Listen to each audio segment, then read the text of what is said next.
Chers amis, bonjour. Nous continuons la 15e Torah du Kitsur, l'Écouté Moharal, intitulée Or Haganuz, la lumière cachée, comme nous l'avons expliqué dans la première partie. Kesheanu Korim, le Hashem Itbarach, Be Tearim Shel Basar Vadam, quand on appelle Hashem Itbarach avec des adjectifs, comme par exemple Basar Vadam, comme le nom d'homme, le doigt de Hachem, la miséricorde de Hachem, la bonté de Hachem, etc. sont des adjectifs, bien sûr, puisqu'on ne peut pas poser un adjectif sur Hachem, puisqu'il représente la chose elle-même. Donc l'adjectif est déjà une dénomination en quelque sorte extérieure. Mais malgré tout, Shanu Korim l'Hashem Itbarach Be Tearim Shel Basar Vadam, quand on l'appelle de cette manière, Ve'u Nimsa Lanu Bechol Karenu Elav, et malgré tout, il nous répond, quelle que soit la manière dont on l'appelle, il nous répond. Comme c'est écrit, que Hachem répond à tout celui qui le demande, tout celui qui le prie, Hachem répond. Donc il faut vraiment se mettre en prière. Ça c'est une bonté de Hachem qui nous répond justement, malgré qu'on l'appelle avec des adjectifs. Ki im lo haya chesed Hachem itbarach, lo haya kedai likro ou lechanot oto betearim, parce que bien sûr si Hachem ne représentait pas la bonté totale, naturellement, on ne pourrait pas l'appeler avec des adjectifs, on ne pourrait pas le surnommer en quelque sorte, ou les chanot oto betearim avec des adjectifs, ou shebachim, ou bien même avec des qualificatifs, ou même avec des éloges, vetevot veotiot, et avec des mots et des lettres. Aval ze akol chesed Hashem itbarach, tout cela provient bien sûr de la bonté de Hashem itbarach, ou miser raoui le adam leitorer, velitlaev meod, et à cause de ça, que Hachem épand sur nous sa bonté, qui nous répond chaque fois qu'on l'appelle, alors que bien sûr il faudrait se concentrer dans la prière, de savoir, comme le dit Rabbeinu Kadosh, de savoir que si tu étais sûr que ta prière était acceptée, alors bien sûr que tu prierais toute la journée, tu abandonnerais complètement ce monde-là pour prier, puisque tu es sûr que ta prière sera acceptée. D'ailleurs, sur le dîn de Rosh Hashanah, une chose incroyable, nous dit Rabbeinu, il nous dit que le dîn, la rigueur de Rosh Hashanah, c'est uniquement du fait que l'homme n'a pas bien prié pendant l'année. Pourquoi ? Parce qu'il nous dit que si l'homme avait véritablement prié pendant l'année, c'est sûr qu'il n'aurait jamais fauté, c'est sûr qu'il serait toujours dans les voies d'Hachem. S'il était certain que sa prière soit acceptée tout le temps, alors à ce moment-là, il n'aurait plus aucun problème. Les problèmes disparaîtraient de même totalement. Donc tous ces problèmes que nous avons viennent du fait unique que nous ne prions pas véritablement. Et comme je l'ai dit souvent, malheureusement, souvent quand tu vas à la synagogue, quand tu vas à la maison de prière, malheureusement, ce n'est pas là-bas que tu pries vraiment. Pourquoi ? Parce que ce sont des prières stéréotypées qui sont dites à des allures incroyables. Et bien sûr que l'homme n'a pas le temps de se concentrer. Il est plus stressé que de se concentrer sur la prière. Donc malgré tout, c'est pour ça que l'Hitbodedut a une telle force. Parce que l'Hitbodedut, c'est un isolement. On n'est plus avec le minyan, on n'est plus avec les copains, on n'est plus avec le portable, on n'est plus avec personne. On est seul avec Hachem. Et donc, de là, on apprend que l'Hitbodedut nous est nécessaire journalièrement pour que nous créons ce lien avec Hachem Itbarach, pour qu'après toutes nos prières soient acceptées, bien sûr. Que celui qui fait Hitbodedut, naturellement que quand il va à la synagogue, il prie d'une autre manière. Et souvent, il laisse même le minyan de côté, le ketzef, c'est la rapidité du minyan, et lui il prie à sa rapidité, à son allure. Donc, avalze akol resel machem barar, tout ça c'est une bonté de Hachem. Ou misé raoui le adam, להתעורר והתלהב מאוד בתפילה. Et pour cela, l'homme, il serait bon que l'homme se réveille, comprenne que tout provient de la prière et de l'idbodedut. Même la Torah qu'il va étudier, s'il ne demande pas à Hachem dans l'idbodedut de lui faire comprendre tout ce qu'il vient d'étudier, c'est clair qu'il ne va pas comprendre véritablement. Donc, miseraou il adam l'itorer, donc l'homme doit se réveiller vraiment, l'itlaev, c'est-à-dire s'enflammer, l'itlaev, c'est s'enflammer, s'enthousiasmer. Bien que Rabbeinu nous dit souvent qu'il faut faire attention à l'enthousiasme, c'est-à-dire qu'il ne faut pas s'enthousiasmer pour chaque chose. C'est une chose qui peut être dangereuse, même dans le Kodesh, et que le Yetzer Hara peut s'infiltrer à un endroit précis quand l'homme s'enthousiasme. Comme nous explique Rabbeinu dans le Meshivat Nefesh, il nous dit là-bas dans le Yudzaïn, Gam be'inyan itkarvut atzmo l'Hashem itbarar, même dans le fait de se rapprocher de Hachem Idbarar, yesh yetzer hara gadol, il y a un grand yetzer hara. Puisqu'on l'a vu, dès que l'homme se rapproche de Hachem Idbarar, il va rentrer instantanément dans son cœur, ukmiyut alev, c'est-à-dire son cœur va commencer à se pervertir. Pourquoi? Parce que bien sûr, avec le yetzer tov qui va rentrer, le yetzer hara vient aussi, grandit aussi en même temps, tout le temps. Donc il faut faire très attention dans cette itlavut, dans cet enthousiasme. Ayez-nous, et c'est comme ça que les gens tombent dans des fausses déotes, dans des pensées qui ne sont pas des pensées vraies, et s'accrochent finalement à un sage qui, bien que ce sage-là dise des choses vraies, bien que ce sage-là peut l'aider, malgré tout, ça va le dévier du droit chemin de la génération.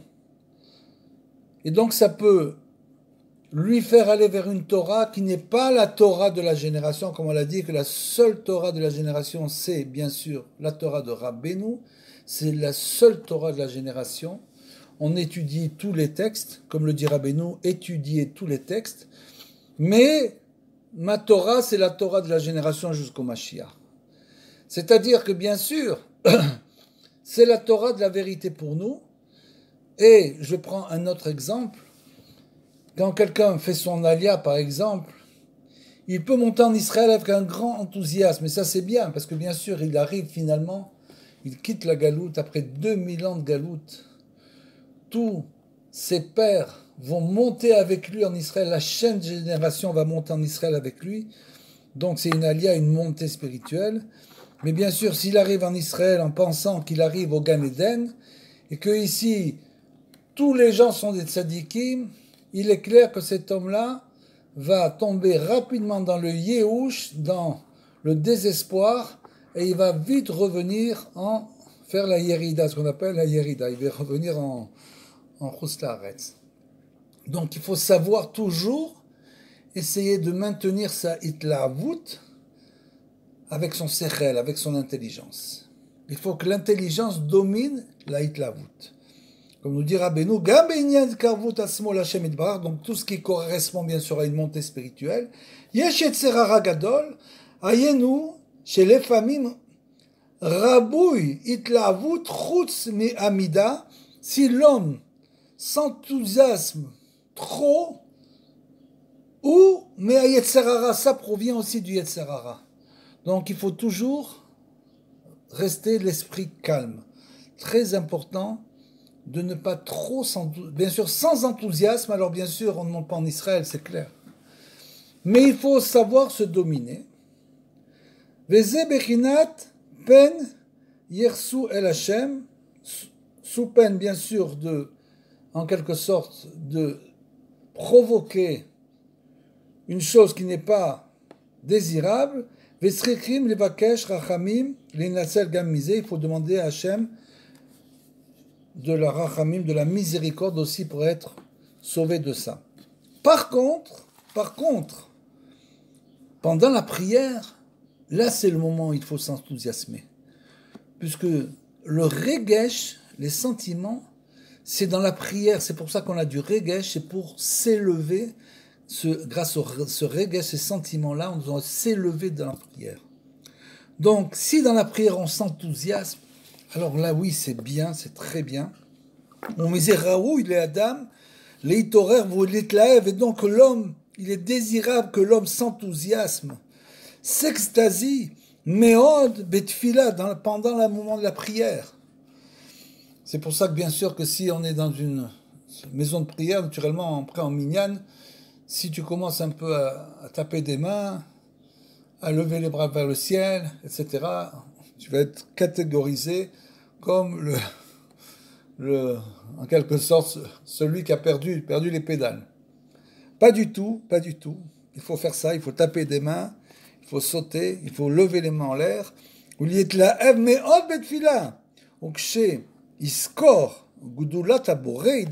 que quand toi tu vas te rapprocher d'Hachem Itbarach, d'un coup tu te rappelles la grandeur d'Hachem Itbarach. Et tu as un grand sentiment d'enthousiasme, bien sûr, que pour Maché Mesher Beliba, ça veut dire que bien sûr, chacun en fonction de ce qu'il a dans son cœur. Chacun en fonction de son éveil. Donc c'est le moment de s'enthousiasmer et de se réveiller, c'est au moment de la prière. Parce que nous devons croire que toutes nos prières sont acceptées par Hashem Itbarach. Chez Umeromem Umenuse Me'on Mikol Elu Hashebachim Ve'ateharim, parce que Hashem, bien sûr, il est bien au-dessus. Il dépasse de très loin tous ces qualificatifs. Hashem est au-dessus même de nos louanges. Il est au-dessus de nos prières. Il est au-dessus de tout. Et malgré tout, on l'appelle, on l'invoque avec des qualificatifs, bien sûr, et il répond. Rak be'a'avato ve'chemlato ve'chazdo agadol, c'est uniquement du fait de son amour pour nous, pour le peuple juif, de son amour pour tout celui qu'il invoque, grâce à sa reine, c'est-à-dire sa grâce, ve'chazdo, et à sa bonté, à Gadol, grande bonté, Nathan lanu reshut, il nous a donné la permission, entre guillemets. Tout ça, c'est entre guillemets, bien sûr, c'est pour essayer de comprendre que Hachem nous aime, il est toujours près de nous. Il n'attend qu'une seule chose, c'est notre prière véritable. Il n'attend qu'une seule chose, c'est la prière qui vient du cœur. Comme on l'a dit, que les chovot, alevavot, les devoirs du cœur, c'est les choses que l'on fait sans que les autres nous voient. C'est des choses qu'on fait seul avec Hachem. C'est pour cela que dans ces devoirs du cœur, comme l'écrit Rabbeinu Bachaye dans son livre, bien sûr, là-bas, il n'a aucune hypocrisie. L'hypocrisie ne doit pas rentrer. Tout le reste, ça peut être fait uniquement pour le kavod, pour les honneurs, pour des to'elet, c'est-à-dire pour une raison particulière, donc je vais tirer un intérêt. Même dans la Torah, bien sûr. Nathan lanu reshut likro oto, donc il nous a permis de l'appeler. Beteharim, avec des adjectifs, des qualificatifs, elou, ou l'itpalel lefanav, et de prier devant lui. Kede, pourquoi? Sheniske le idabek bo idbara, pour qu'on puisse être en adhésion avec lui. Donc tout ce qu'on peut faire, nous, à notre niveau inférieur, pour s'élever et pour être en adhésion avec Hachem, on doit le faire et l'utiliser, bien sûr. Alken ra'ou lomar al kol panim elo atevot ve'ateharim belev shalem. Malgré tout cela, nous qui sommes tellement petits devant Hachem, il faut quand même essayer de dire ces phrases-là des prières et ces qualificatifs avec un cœur entier. Il faut être entier avec Hachem, ou bekavana gdola, ou avec une grande concentration. Donc là, Rabbeinu Akadosh nous parle de la prière. Il nous dit qu'il faut prier toujours avec une grande concentration. Vous comprenez ce que je voulais dire tout à l'heure sur les maisons de prière? C'est-à-dire qu'en fait, chaque mot de la prière doit être pensé. Il faut essayer de prier avec une grande concentration. C'est pour ça qu'il nous dit que les doutes, si tu ne comprends pas l'hébreu, comme il y a des gens par exemple qui lisent des psaumes, comprennent même pas un mot des psaumes, c'est pas grave, c'est pas grave. Tu, tu le lis, ça a quand même un effet malgré tout, mais c'est mieux de le lire dans ton langage maternel, parce que ça va réveiller mieux ton cœur. Parce que Rabbeinu disait qu'il faisait Idbodedut en yiddish, puisque le yiddish c'était la langue parlée, donc il faisait Idbodedut en yiddish. Donc nous on doit faire l'Idbodedut en français bien sûr, parler jusqu'à ce qu'une personne bien sûr ait atteint une maîtrise suffisante de la langue hébraïque pour pouvoir parler, par exemple, même si une personne, posez une question, habite en Israël depuis 30 ans, quand il rêve, dans quelle langue il va rêver? Il rêve en français ou en hébreu? Et bien souvent, il rêve encore en français, bien qu'il soit 30 ans ici. Pourquoi? Parce que c'est sa langue maternelle, selon l'âge à laquelle il est monté en Israël, bien sûr. Donc, Shalem, Kavana, Gdola, ou Bemessirou, Nefesh, avec un dévouement total. Et ça, c'est ce qu'on doit faire dans la prière. Il faut faire un Messirou Nefesh, un dévouement total, c'est-à-dire se donner pour Hachem, mais achar she'anu zochrim bechazdo agadol likro oto betearim, du fait qu'on l'appelle, bien sûr, avec tous ces adjectifs. Yesh bechinat nachash shemesit et adam sheitpalel leto'elet atzmo. Là, Rabbeinu nous dit une très très grande chose, une chose incroyable. Écoutez bien ces 4 petites phrases qui vont changer totalement votre manière de prier.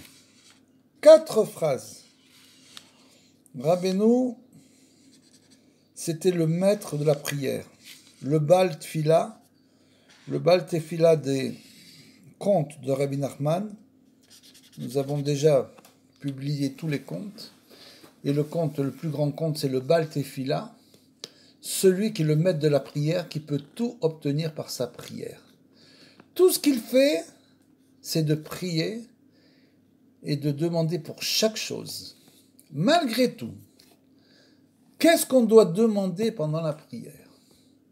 Qu'est-ce qu'on doit demander? On doit demander sans arrêt la parnassa, qu'on ait suffisamment d'argent pour vivre, qu'on soit riche, qu'on gagne beaucoup d'argent. Et soi-disant, si on va gagner tout cet argent, on va faire du chesed. Alors Hachem, il va te dire, je vais te donner tout ça, puisque tu me dis que tu vas faire du chesed. Est-ce que c'est comme ça que ça doit être? Alors Rabbeinu nous dit justement là-dessus, Yesh bechinat nachash shemesit et adam litpalel et to'elet atzmo. Il y a une chose qui est de l'ordre du serpent, qui pousse l'homme à prier uniquement pour ses besoins personnels. C'est le serpent qui fait ça. Kemo, comme par exemple, Av lana chaye ou maisonné, ça c'est le Zohar, le langage du Zohar. Donne-moi, Av. Et là-bas le Zohar il dit que ces gens-là sont comme des chiens qui aboient sans arrêt. Pourquoi? Pour demander qu'on lui donne à manger. Av, Av, comme ça dit le Zohar. Av lana, donne-nous, donne-moi. Chaye ou maisonné, donne-moi de quoi vivre et donne-moi ma subsistance, ou bien tout ce genre de choses que l'homme, bien sûr, ça c'est très beau, vous allez voir, vous allez comprendre ça, après vous allez commencer à prier d'une autre manière, et très rapidement, au bout d'un certain temps, vous allez vite reprendre la routine. Pourquoi? Parce que on est confronté aussi à tous ces problèmes matériels. Chacun d'entre nous est confronté à ce genre de problème, et donc on retombe dans la routine de redemander pour le matériel. Et Rabbeinu nous dit, ne sois pas comme ça, Avlana, Chaye ou maisonné, oh char to'elet, ne demande pas ce genre de choses. Vetsarir les idgaber alze, il faut se renforcer là-dessus. Se renforcer, pourquoi? Vele ishtadel liskot, et il vaut, c'est ce qu'on a dit, ce que je viens de dire, c'est pas évident. Donc il faut mériter, il faut arriver à ce mérite-là, que notre prière soit totalement désintéressée. La prière, c'est simplement une jonction, comme on l'a dit, une adhésion avec Hachem. La prière, c'est l'homme qui, avec sa force spirituelle, va s'élever vers Hachem. C'est exactement l'inverse de l'étude, puisque l'étude, l'homme étudie un texte et Hachem descend vers lui pour l'expliquer. C'est comme ça que ça se passe. C'est pour ça que c'est important aussi d'étudier, comme le dit Rabbeinu, en sichot raverim, c'est-à-dire de se réunir et d'étudier entre amis, de faire une étude entre amis, c'est très important. Parce que si tu vas au cours d'un rave, tu n'auras rien à dire, tu peux au maximum poser une question qui va déranger, donc c'est pas toi.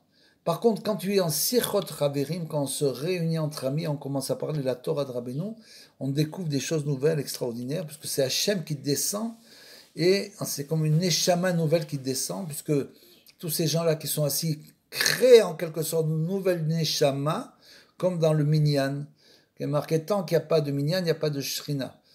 Bien que dans la Gemara Brachot, il est écrit que même si une personne seule étudie, il y a la shrina. Mais malgré tout, c'est le minyan, c'est une âme qui permet de faire le kaddish. C'est-à-dire que c'est une élévation spéciale. Donc c'est la même chose quand on étudie en Sichot Raverim, on va créer une nouvelle âme qui va recevoir de Hachem des nouvelles connaissances. Par contre, la prière, ça vient d'en bas. Donc ça ne peut être fait que de l'homme lui-même. Bien sûr, plus il y a de monde, plus c'est la gloire. Comme c'est écrit, c'est la gloire de Hachem. Comme c'est le kibbutz. Par exemple, le kibbutz de Rosh Hashanah, c'est une gloire terrible. On fait là-bas un kiddush Hachem extraordinaire. Parce qu'il y a des minyanim de 1000 personnes. Est-ce que c'est un minyan de 1000 personnes? Ou bien le jour on fait le tikkun aklali là-bas, Rosh Hashanah, le tikkun aklali olami, il y a dans les rues 80 000 personnes, Rabotai, 80 000 personnes qui font le tikkun aklali ensemble. Il y a une personne avec un micro qui dit les phrases et chacun après répète. Donc c'est un kiddush Hashem, c'est un kibbutz. Le kibbutz, c'est une chose extraordinaire, un sentiment que vous ne pourrez jamais ressentir nulle part ailleurs. Donc c'est sûr que c'est une force terrible. Mais malgré tout, l'homme qui est seul, prie avec kavana, il doit essayer toujours de prier avec concentration. Et s'il arrive comme ça, il doit prier bien sûr sans aucun intérêt. Sa prière doit être totalement désintéressée, l'idgaber alzé, l'ishtadel iskot, et si on mérite ce niveau, qui n'est pas évident, l'itpalel blishum kavanat toalet asmo, on prie pour aucune chose personnelle, pour aucun intérêt personnel, keilu eno baolam, comme si l'homme avait quitté ce monde. Parce que bien sûr, ce monde, c'est le monde matériel.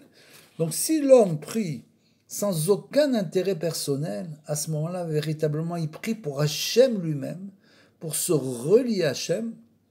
À ce moment-là, c'est comme s'il avait quitté ce monde. Ve'al yedeze iske les or aganouz, les tzadikim, et comme on l'a dit, cette Torah, au début de la Torah, cette lumière cachée, qui a été cachée dans le Hatid Lavo, les tzadikim, comme c'est marqué là-bas, Rashi écrit que cette lumière a été cachée pour le futur dans les tzadikim. C'est-à-dire que cette or aganouz, c'est bien sûr c'est celle qui se trouve sur les kivrés de tzadikim. Quand on va prier sur les tombes des tzadikim, selon bien sûr la force et la grandeur du tzadik, là-bas, on reçoit ce qu'on appelle le or aganouz, la lumière cachée de la création. C'est là-bas qu'elle est. Donc, plus on va crier sur les kivrés de tzadikim, avec désintéressement bien sûr, à ce moment-là, plus on va recevoir cette lumière, cette or aganouz. Donc ça veut dire que si finalement on prie sans intérêt personnel, on se relie véritablement à Hachem et à sa lumière qui s'appelle la or aganouz, la lumière cachée. Akadosh Baruch Hu mitave les tfilatam shel Israël. Donc Hachem désire la prière d'Israël. Ukshe à Israël mitpalel lefanav. Et donc, dès l'instant où l'homme l'Israël se met véritablement en prière devant Hachem, em emalim tavato, à ce moment-là, en quelque sorte, Hachem va remplir ses désirs, va lui donner ce qu'il veut. S'il prie justement de manière désintéressée. C'est-à-dire, c'est l'inverse de ce qu'on pense. Bien sûr, ça c'est un niveau élevé. C'est le niveau de prier de manière désintéressée pour se rapprocher d'Hachem. Celui qui prie tout le temps comme ça, il reçoit ce dont il a besoin, sans demander. Ve'az na'ase kivyachol berkinat isha, et l'homme devient le réceptacle de la lumière divine, comme la femme qui est le réceptacle de la chorma, de la connaissance de l'homme, puisque c'est elle qui reçoit, c'est elle qui est la malchoute, donc c'est le réceptacle. Chez où mekabel ta'anoug mimanu kemoshe katuv, et l'homme bien sûr reçoit un sentiment, un ta'anoug, un sentiment de volupté, un sentiment de bonheur de Hashem Itbarach, comme il est écrit Ishe Reach Nichoach Lashem. C'est une bonne odeur, comme c'est écrit pour les sacrifices, une bonne odeur pour Hashem Itbarach. Ve'al yede Reach Nichoach Shemekabel, et grâce à cette bonne odeur que Hashem reçoit, Naase Bebechinat Isha, l'homme devient finalement le réceptacle de la bonté et de la lumière divine. Ve nekeva tesoveve gever, et comme il est écrit que la femme en quelque sorte entoure l'homme. She'akadosh baruch hu naase bebechinat levush nigle, que Akadosh baruch hu devient pour cet homme qui prie en quelque sorte comme un vêtement dévoilé. Ayenu bebechinat she'aya mitrilat nistar, c'est-à-dire une chose qui était au début bien sûr cachée. Cette chose était cachée à l'homme. Il n'avait pas encore réussi à dévoiler cette lumière, puisqu'il ne s'était pas mis en prière de manière désintéressée. Il ne s'était pas mis dans l'enthousiasme et dans la concentration de la prière. Dès l'instant où il fait cela, il va réveiller, il va en haut, en quelque sorte, une nouvelle lumière qui va l'entourer comme un vêtement. Ayenu bebechinat shaya metrilat nistar, cette chose-là était cachée à lui, bien sûr. Vershav nidgale al yedei atfilah, cette chose lui est dévoilée grâce à la prière. C'est ça la prière. C'est-à-dire que toutes les questions que nous avons sur notre vie, si on prie simplement Hachem pour lui donner une bonne odeur en quelque sorte, on est comme un sacrifice. La prière est comme un sacrifice qui va s'élever vers le haut, comme une fumée qui va s'élever vers le haut. Dès cet instant, on va recevoir en échange une lumière qui va nous permettre de comprendre ce dont nous avons vraiment besoin. Ou kedusha berichu ve'oraita kolochad, parce que Hachem, comme on le sait, sa Torah ne sont un. Donc ça veut dire que dès le moment où on va prier de cette manière, on va même recevoir de la Torah. Ve'az al yedei atfila nidgale oraita, et donc grâce, c'est ce qu'on appelle Torah Tfila, grâce à cette tefila, grâce à cette prière, on va dévoiler une nouvelle Torah. C'est comme ça que Rabbeinu a dévoilé toute sa Torah avec l'Idbo des doutes. C'est-à-dire qu'on va recevoir des lumières nouvelles de la Torah. Et tout ça grâce à la prière, à Yenu, Sitre Torah, Oraita, on va recevoir même l'explication de secret de la Torah. Les Sitre Torah, justement, ces choses-là profondes de la Torah, ces secrets-là, En zochim ki'im mi she mashrir panav ke orev. Et ça, c'est écrit aussi dans la Gemara, qu'on doit noircir notre visage comme un corbeau. Pourquoi ? Comme la noirceur du corbeau. C'est-à-dire qu'un homme doit être tellement étudier la Torah jusqu'à ce que, en quelque sorte, son visage noirci, c'est en quelque sorte le feu de la Torah brûle son visage tellement il a étudié. Keorev venaase arzari albanav keorev. Pourquoi le corbeau ? Parce que le corbeau est cruel avec ses petits, avec ses enfants. Alors quel rapport y a-t-il entre ça ? Ça veut dire qu'il faut se détacher du monde. Si l'homme est trop attaché au monde, il est trop sentimental. Tout ce qu'il fait, ça passe uniquement par les sentiments. Bien sûr que ça va l'aider d'une certaine manière, mais d'une certaine autre manière, il sera lié totalement. Il sera lié, donc ça ne veut pas dire qu'il faut abandonner ses enfants pour nous à notre niveau, bien sûr, au contraire. Il faut aider les enfants tout ce qu'on peut, mais il faut aussi se préserver notre entité personnelle, préserver notre valeur personnelle et avoir notre coin de Hitbo des doutes, notre coin où on est seul avec Hachem et où on se détache totalement du monde et de tous les gens qui nous entourent. Donc, on doit aussi avoir ce trait de caractère. C'est Arzari, on ne veut pas être cruel, c'est une image pour nous dire qu'il faut savoir, parce que c'est dur pour nous, ça nous coûte. C'est difficile, donc il faut être en quelque sorte cruel avec soi-même, en quelque sorte pour se détacher aussi, savoir se détacher du monde. Vena c'est Arzari, même sur les enfants, qui au rêve, puisqu'on le sait que par exemple les grands sadikim,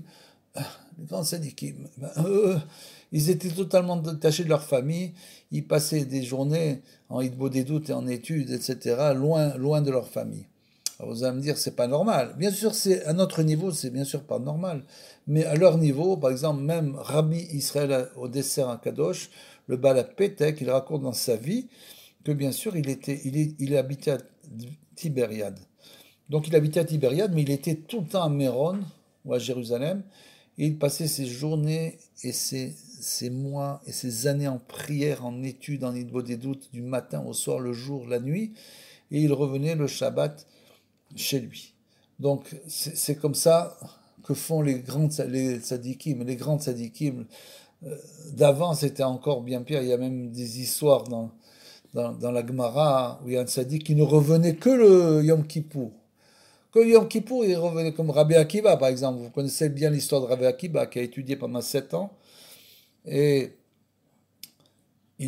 après 7 ans d'études, c'est devenu un très très grand Talmid Chacham. Je crois que c'est 7 ans ou 14 ans.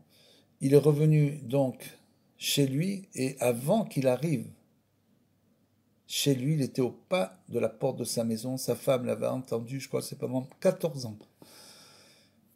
Eliyahu Navi rentre à ce moment-là dans la maison de Rabbi Akiva et commence à parler avec sa femme. Et il lui dit, et si ton mari, parce que quand il est arrivé, après 14 ans, il est arrivé avec déjà des milliers d'élèves qui lui ont suivi. Il lui dit, et si ton mari repartait pour 14 ans, tu serais d'accord qu'il reparte pour 14 ans comme ça? Et sa femme, elle dit, si c'est pour la Torah, je serais d'accord qu'il reparte encore 14 ans. Donc, Rabbi Akiva a entendu ça à la porte, a fait demi-tour et est reparti étudier pour 14 ans. Ça, c'est bien sûr des niveaux. C'est des niveaux incroyables. On doit déjà apprendre des petites leçons de ça. À notre niveau, à notre tout petit niveau, nous sommes vraiment en bas de l'échelon. Donc, malgré tout, on doit apprendre des petites choses de ça, bien sûr. Il ne faut pas perdre la tête et penser qu'on va atteindre de tels niveaux. Donc, l'homme doit, cette image, noircir donc son visage dans l'étude de la Torah comme le corbeau et être en quelque sorte un petit peu détaché du monde, savoir se détacher, Keoreb, Kemamar, comme bien sûr les sages ont enseigné, Bebechinat Misirat Nefesh, et donc l'homme doit faire le don de son âme pour la Torah. Donc essayer par tous les moyens de chercher comment, parce que bien sûr tout ça, ça passe par la prière, l'Hitbo des doutes, uniquement par ça, comment l'homme doit arriver à sortir de toutes les itraïvout de ce monde, c'est-à-dire que toutes les obligations de ce monde-là qui nous acculent du matin au soir, et on est tellement pris dans tout ça qu'on n'a même plus le temps d'étudier. Comme il y a beaucoup de gens qui pensent, ils disent, moi, comment je vais pouvoir étudier la Torah? Je travaille comme ça et comme ça, je fais ça comme ça. Quand j'ai fini de travailler, je rentre à la maison, je vais aider ma femme avec les enfants, etc., tout ce qu'il faut. J'ai plus le temps, j'ai plus la force. Comment est-ce que je vais faire ça? C'est tout simplement avec la prière. Il faut demander à Hachem de nous aider, malgré tout, de trouver des temps pour l'étude et l'Hitbo des doutes. Il faut prier une fois et pas se décourager. Comme tout dans la vie, on ne peut pas demander une fois, 10 fois, et on dit ça y est, maintenant ça doit venir. Il faut que tu demandes 1000 fois, il faut que tu demandes 10 000 fois. Quand tu as demandé 10 000 fois pendant des années, alors Hachem après il t'ouvre les portes. Il ne faut pas croire que la porte elle va s'ouvrir tout de suite. La porte ne s'ouvre pas tout de suite. Il faut faire du misérou de nefesh, il faut vraiment faire un don de notre âme en quelque sorte. Que Moshe Katouf qui alecha organi kolayom, parce que vers toi je dois en quelque sorte être toujours avec toi toute la journée. Kenaal shemit palel bebitul kol gashmiuto, de l'homme doit prier avec une annulation totale de tout ce qui correspond bien sûr à sa nature matérielle. Sitre Torah, encore une fois, les secrets de la Torah, Nikre Kodesh, sont appelés saints. Ça, c'est les Sitre Torah. Ce que tu vas dévoiler pendant l'Idbo des doutes, pour toi, ce sont des Sitre Torah.